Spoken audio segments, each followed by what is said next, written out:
నేను చిన్నప్పుడు నాకు సలోమెక్క చాలా బాగా తెలిసేది. మా ఫ్యామిలీ ఫ్రెండ్ ఒక అక్క నేను ప్రతి విషయంలో ఆమె నేమ్సెట్ రాస్తుంది. ప్రతి విషయంలో ఆమెతో ప్రార్థన చేస్తాను బయటకు వెళ్ళాను. మరి ఆమె చెప్పింది ప్రవచనం ప్రేయర్ చేసి అప్పుడే ఆమె చెప్పింది, ఆంటీ దేశాంటి డాక్టర్ అవుతాడు, సెటస్కోప్ వేసుకున్న కనపడుతున్నాడా అని కళలో ఆమె దేవుని ప్రేరేపణ వల్ల ఆమె చెప్పింది. కానీ అనుకోని విధంగా నేను డాక్టర్ అయినాను. మా అమ్మ మా నాన్న నెరవేర్చాను, కానీ ట్రాన్స్ అయినాను చేశాను. మరి సలోమెక్క నా కోసం ఎంతగానో ప్రార్థన చేసి ఆ దేవుడి చిత్తం నెరవేర్చుకున్నారు. తన సాక్షి బిడ్డగా నిలుపుకున్నారు. మరి అక్కగారికి నా వందనాలు, మీ అందరికీ నా ఇంకా మంచి డాక్టర్గా పైకి రావాలి. మీరందరికీ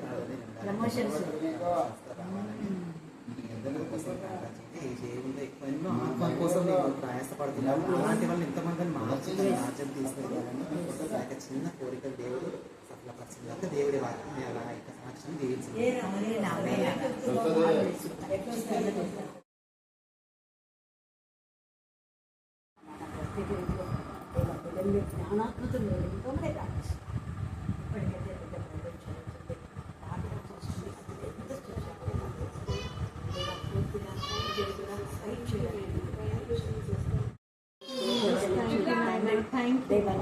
ఎలాంటి పరిస్థితుల్లో మంచి భక్తులు అండర్స్టాండ్ చేసుకున్న నిశ్చితమైతే ఆ కుమారుడు కూడా నా తల్లి భయంకరమైన వాళ్ళ దేవాలయంలో పూజించకుండా సజీవుల లేదు నా తల్లి ఆలోచించండి.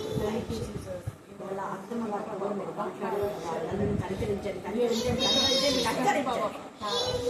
ఏది ఏమైనా నల్లు మీరు సంతోషాన్ని సమాధానం మంచి జాబ్ అందుకు ఎంత నిశ్చితమైతే మరొక జాబ్లో చేయడానికి మాత్రం భార్యభర్తలు బిజినెస్ జీవిత పర్యటనలో ఏకాత్మ ఏక మనసు దేవా ఏక భావం అండర్స్టాండింగ్ చిన్నప్పటి నుంచి మాకు ఇచ్చిన ఈ అనుబంధంలో దేవ అనేక మార్లు నా అక్కడికి ఇచ్చిన ప్రేమను బట్టి దేవ ఆమెకి ఇచ్చిన విశ్వాసాన్ని నమ్మకత్వం బట్టి మేము స్థుతిస్తున్నాం. దాని స్తోత్ర దేవ మీకే స్తోత్రం విజయంలో అక్కకు షుగర్ బీపీ ఉన్నా కూడా మీరు అద్భుత రీతిగా ఎప్పటికెప్పటికి అక్కడికి మీరు తెలుస్తున్నారు. ఆ పని ఆమె ఒకరిపైన ఆధారపడి చూస్తే మీరు కలవ చేసినందుకు మీరు స్థుతిస్తున్నాం. దేవా మీకు చెప్తున్న షుగర్ బీపీ ఎప్పుడు నార్మల్ చేయండి ఆయన అక్కడిని కనుకరించండి, అక్కడికి నెమ్మది కలగజేయండి. స్తోత్రం అన్నతో కూడా మీరు మాట్లాడుతుందండి సరిచెప్పింది ఇంత పేషెంట్గా ఆమె చేసిన పరిస్థితులను జ్ఞాపకం చేసుకొని ఓర్చుకునే శక్తులు కాల్చండి. వేసు శక్తులకు నామని ప్రార్థిస్తున్నాం.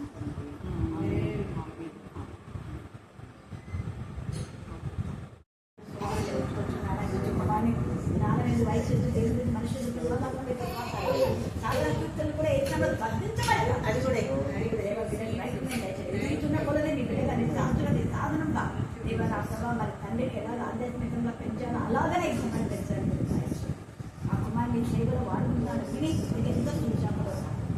ఆత్మల భారతగా ఆత్మల వెంటాడడానికి దేవ ఈ కుమారుని అందరూ ఎవరి దశలో నీకు సమర్పించుకొని ఎవరి చేసిన అందరి వాక్యం చెప్తున్నాడో వాళ్ళ హృదయాలు మండులాగా దేవ హృదయంలో మార్పు దాయించమని ప్రార్థిస్తున్నాను.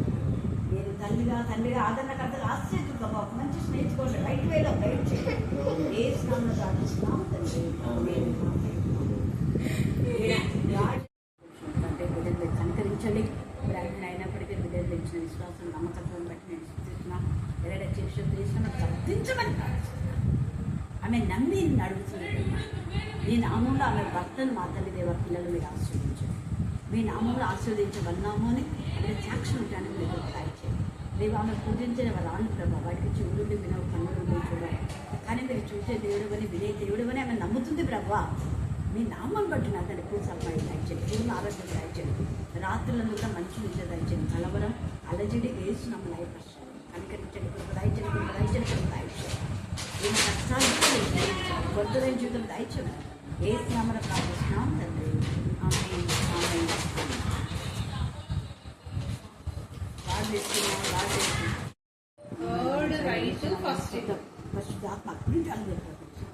వేసునామంలో వేసు రక్తము మాట్లాడాలి. ఆమె ఇంట్లో వచ్చినప్పుడు అన్ని కూడా లయపరచమని అందుకు ఆమె భర్త ఆమె పిల్లలకు ముఖ్యంగా ఉన్నత చదువులు ఆ ఇంట్లో మీరు రక్త ప్రోక్షణ తీసుకొస్తున్నాం. కనికరించండి ఎవరి కలుగొచ్చండి. ఏ స్నానం ప్రార్థిస్తున్నాం తండ్రి.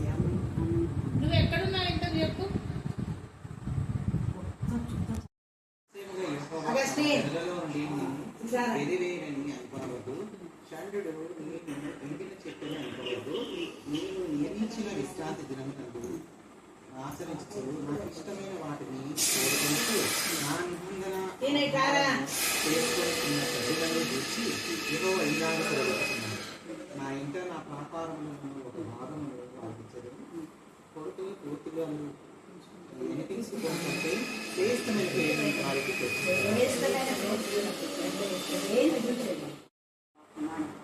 అయినా నా ప్రభావ బిడ్డకు తండ్రిగా ఆదరణకర్తగా ఉండి ఒక మంచి డాక్టర్గా ఉంటుండగా దేవా ప్రతి పేషెంట్ మాత్రం క్యూర్ చేయడానికి మీకు జ్ఞానం అనుకుంటున్నాను. మెమరీ పవర్ దయచేయండి. చేతులు అనేక మంది నా ప్రభావం అంతండి తల్లి తండ్రి యొక్క ప్రేమను కోల్పోయి నా ప్రభావం వారందరినీ ఆదరించే విధంగా కన్నీటి తుడిచేసేదా కన్నీటి జీవితం సమాప్తి చేసే విధానంలో దేవా ఎవరైనా వాడుకున్నారో మేము నమ్ముతున్నాం. మీకే వాక్యంలో మీరు తేలిగా చెప్పారు కదా, దేవుడి కోసమే నాజీరు చేయడం వల్ల నాజీరు ఉన్నారు అని మీరు చెప్పారు కదా.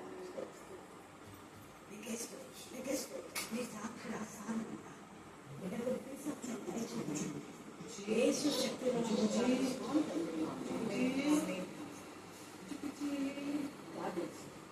పట్టుదల తండ్రి ప్రేమ స్వరూపి నీ బంగారు పాదాలకు స్తోత్రాలు స్థుతులైనా వాళ్ళందరి కాపాడునైనా మరి ముఖ్యంగా ఈ సమయంలోనైనా సలోని సిస్టర్ని ఇక్కడికి పంపించి ఆమె నోటి ద్వారా నీ వాక్యం చెప్పించి అందుకు మీకు స్తోత్రం ప్రభావ. మరి ఆ బిడ్డను చక్కగా నీ సన్నిధిలో ఆ బిడ్డను అభివృద్ధి చెందుతున్నందుకు మీకు వందనాలు. మరి ఈరోజు జరుగుతున్న కార్యక్రమంలో ఆద్యంతం వరకు మీరే తోడుగా ఉండి జయప్రదంగా గావించమని వేడుకుంటున్నాము. ఇక్కడ చేత ప్రతి ఒక్క బిడ్డను పేరు వంతున ఆశీర్వదండి. మరొక వారు సర్వీకునైనా సర్వీ నోటి మీ దూరంగా వాడుకొని మంచి వాక్యం ఎదరి అందరి మనసును దిద్దుకునేటట్టు సహాయం చేయమని మీ బంగారు పాదములు పట్టుకుని ప్రతిమాలు వేడుకుంటున్నాం తండ్రి.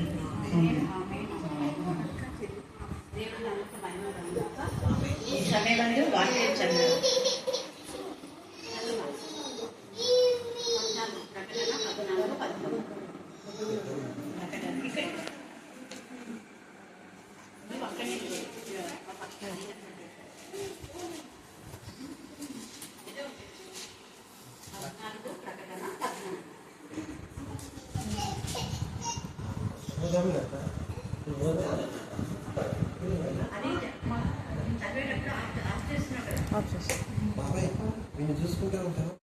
మృతి నొందు చెప్పగా వింటిని నిజమే, వారు తమ ప్రయాసములను మాని విశ్రాంతి పొందురు. వారి క్రియలు వారి వెంట పోవునని ఆత్మ చెప్పుచున్నాడు.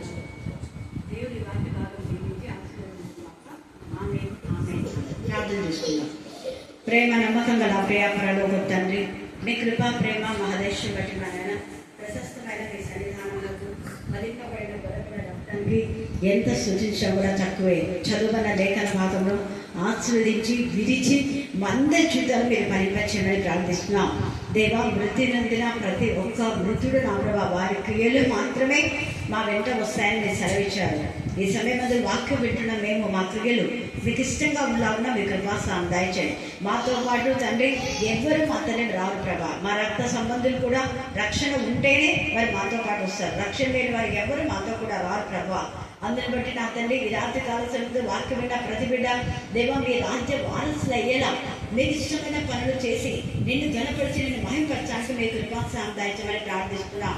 మరి కమలాంటి మెమోరియల్ సర్వీస్ దేవా మీ చిత్తానుసారంగా ఆమెకు మీ సన్నిధిలో ప్రశాంతమైన జీవితాన్ని ఏర్పాటు చేయమని ప్రార్థిస్తున్నాం. దేవా కనికరించండి, కృపదాయించండి. ఆమె నీకు విరోధంగా నా ప్రభు ఏది చేసినా మీరు దయతో క్షమించి మన్నించమని ప్రార్థిస్తున్నాం.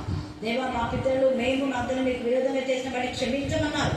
తండ్రి మీరు క్షమించడానికి యజ్ఞలాగా న్యాయమేలాగా మీ సన్నిధిలో ప్రార్థిస్తున్నాం.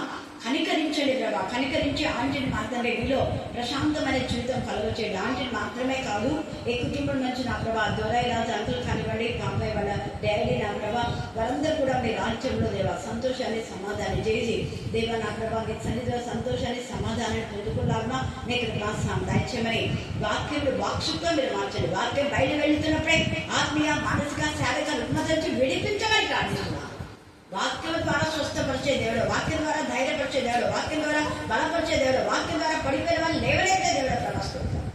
డాక్టర్ ప్రవీణ్ మాతండి చిన్నప్పుడు ఎప్పుడో ఇచ్చిన వాగ్దానంలో మీరు నెరవేర్చి డాక్టర్గా నిలబెట్టిన అతను ఇప్పుడు మా మధ్య నిలబెట్టారు. ఎంత మీకు అన్నారు స్తోత్రం ఆయన.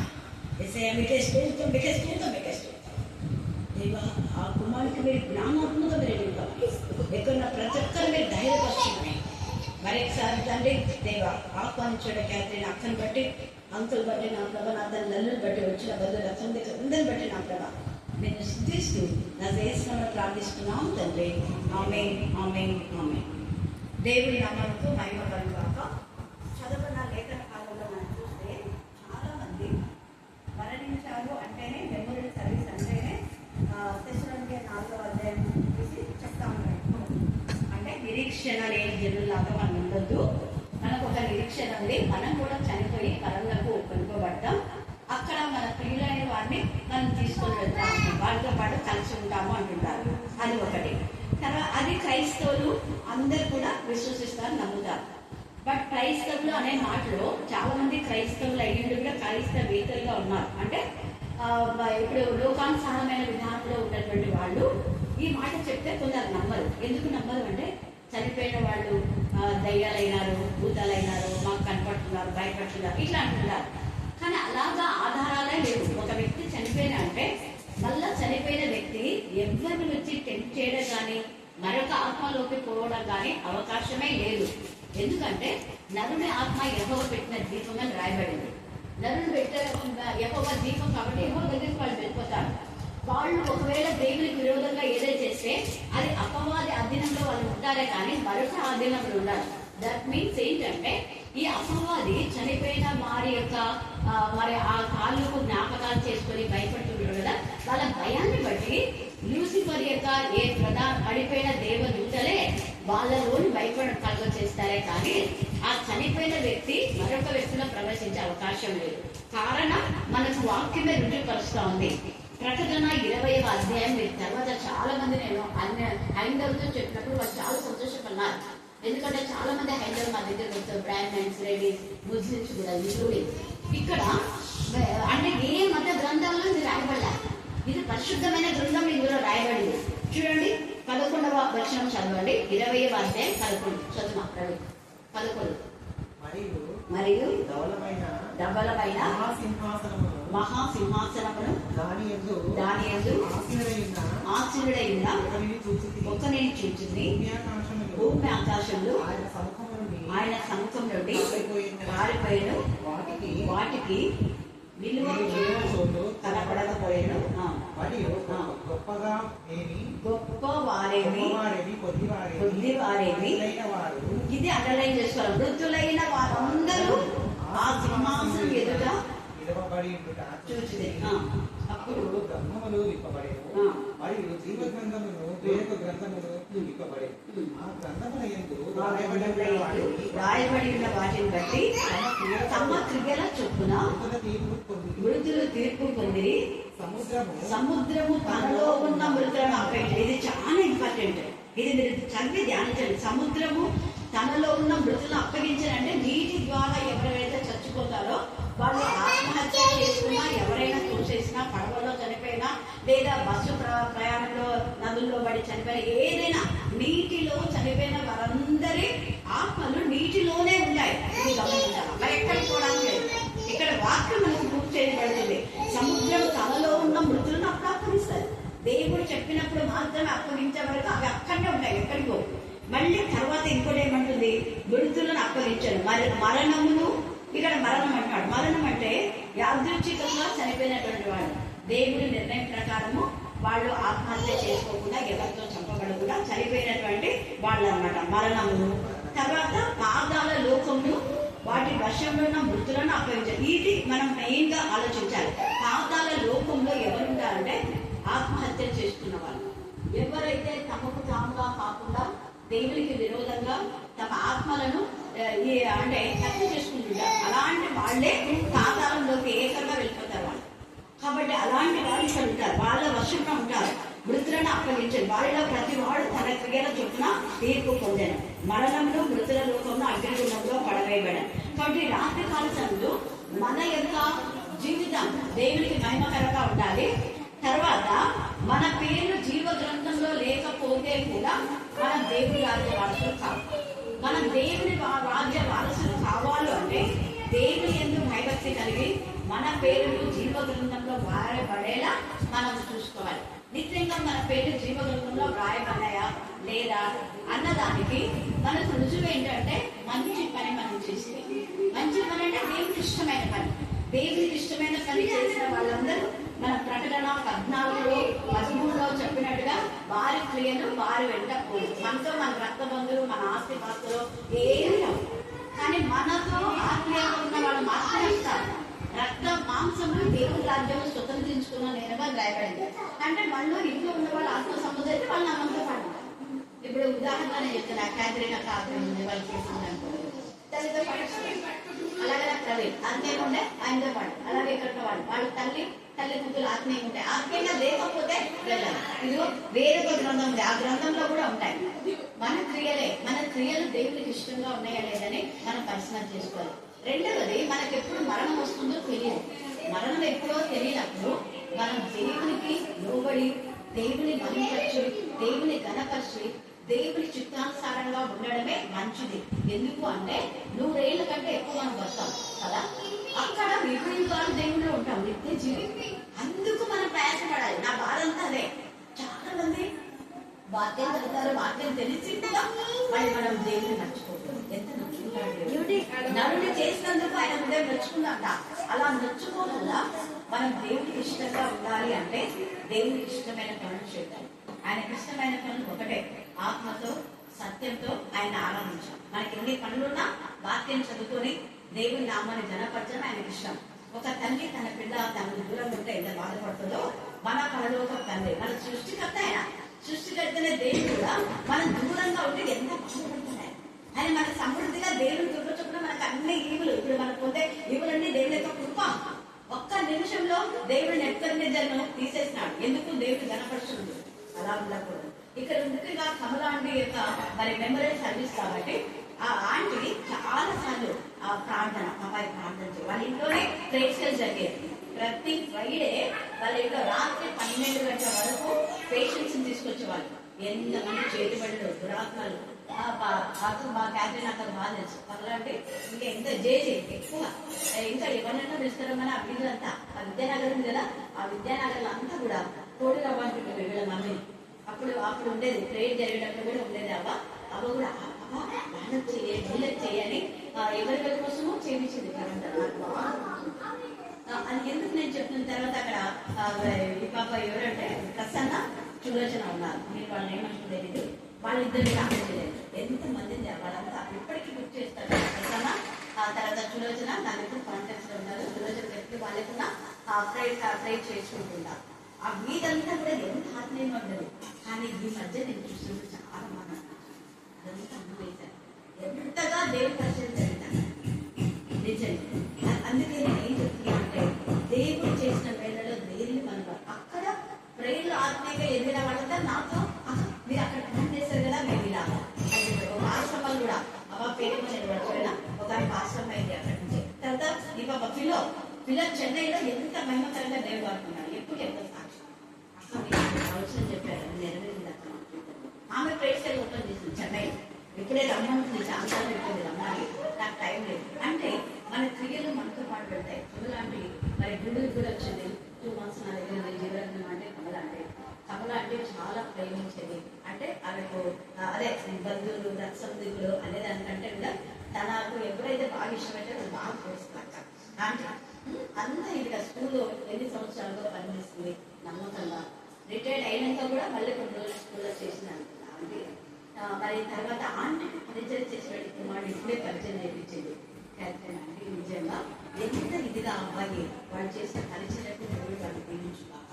మరి ఈ సమయంలో కూడా కమల ఆంటీ మెమోరియల్ సర్వీస్ వచ్చిన మనమందరం కూడా ఆంటీ నుంచి మనం ఈ మెమోరియల్ సర్వీస్ నేర్చుకునేది ఏంటంటే మనకి ఎన్ని పనులు ఉన్నా ఎంత బాగలేకపోయినా కనీసం కొన్ని గంటలైనా లేదా ఒక గంటైనా దేవుని వాక్యం చదివి దేవుని ఆనందిస్తాం.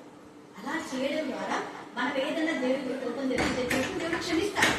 ఎందుకంటే ఆయన క్షమాపణ కలిగినటువంటి దేవుడు, కనికరం గల తండ్రి. మనం అందరం కూడా ఆయన రాజ్య వారసులు కావాలనేది ఒక్కటే ఆయన ఉద్దేశం. కాబట్టి ఆంటీ మెమోరియల్ సర్వీస్ లో మనమంతా క్రైస్తవులుగా ఇలాగ రెగ్యులర్ చేసినామంటే ప్రార్థన చేస్తుంటే చాకరీ అంతకు ఎంత నమ్మకం ఎంత విశ్వాసం ఉంటుందండి. కాబట్టి ఈ విధానంలో మనం ఆత్మీయంగా ఎదగాలని ప్రతి రోజు దేవుడి వాక్యం చదువుకోవాలని మరి ఆంటీ రెగ్యులర్ సర్వీస్ ద్వారా మనం హెచ్చరించబడుతున్నాం. నాకు ఇచ్చిన అవకాశాన్ని బట్టి మరి ఆహ్వానించిన ఫ్యామిలీ అర్థం బట్టి మరి అందరూ రావాలని అర్థం బట్టి ఇలాగనే అప్పుడు వస్తున్నారు. దేవుడు ఈ వాక్య భాగం దీవించి ఆశీర్వదించుగాక. ఆమేన్ ఆమేన్ ఆమేన్.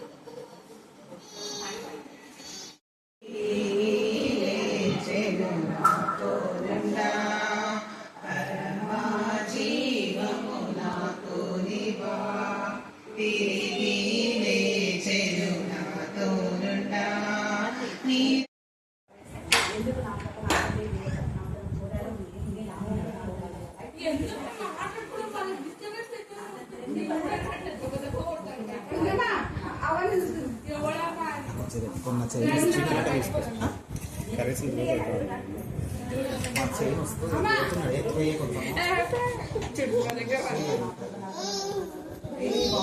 బయటికి